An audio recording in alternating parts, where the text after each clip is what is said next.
Hi, hello, வணக்கம். இன்னைக்கு நம்ம சேனல்ல என்ன வீடியோ பார்க்க போறீங்கன்னு பார்த்தீங்கன்னா, ராகி சேமியா புட்டு எப்படி செய்யறதுன்னு பார்க்கலாம் வாங்க. சிம்பிளா, ஈஸியா செஞ்சிடலாம்.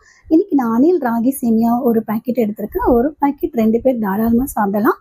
ஃபர்ஸ்ட் அந்த ஒரு பாக்கெட் சேமியா முழுகிற அளவுக்கு நல்ல தண்ணி ஊற்றிக்கோங்க ஒரு பாத்திரத்தில். ஊற்றிட்டு அதுலேயே 1/4 ஸ்பூன் சால்ட் ஆட் பண்ணி நல்லா அது கரையிற அளவுக்கு நல்லா மிக்ஸ் பண்ணி விட்டுட்டு, அதுக்கப்புறம் அந்த ஒரு பாக்கெட் சேமியாவையும் அதிலேயே போட்டு ஒரு நிமிஷம் ஊறினாலே போதும். அதுக்கப்புறம் இட்லி துணி போட்டு அந்த ஊற வச்ச சேமியா அதில் வச்சுட்டு, இட்லி குக்கரில் அடியில் தண்ணி ஊற்றிட்டு நம்ம எடுத்து வச்ச அந்த சேமியா உள்ளே வச்சு மூடி போட்டு குக்கரை மூடி போட்டு மூடிடுங்க. ஹை ஃப்ளேமில் வச்சுடுங்க. ஒரு 3 மினிட்ஸ்லேயே நல்லா பாயில் ஆகிடும். அதுக்கப்புறம் 3 மினிட்ஸ்க்குள்ளேயே எடுத்துடுங்க. அதுக்கு மேலே விடாதீங்க. 3 மினிட்ஸ்க்குள்ளேயே பாயில் ஆகிடும்.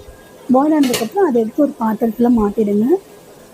ராகி சேமியா எடுத்து ஒரு பாத்திரத்தில் மாற்றிடுங்க. நல்லா பாயிலாக இருக்கும். அதுக்கப்புறம் 2 தேங்காய் பத்தை கொரன்னு அரைச்சி எடுத்து வச்சுக்கோங்க. அந்த தேங்காய் துருவலையும் இது கூடவே ஆட் பண்ணி நல்லா மிக்ஸ் பண்ணி விட்டுக்கோங்க.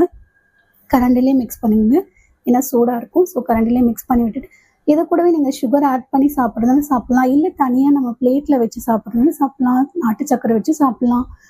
வீடியோ பிடிச்சிருந்தா மறக்காமல் லைக் பண்ணுங்கள், சப்ஸ்கிரைப் பண்ணிக்கோங்க. நெக்ஸ்ட் வீடியோவில் பார்க்கலாம். டாட்டா, பாய்.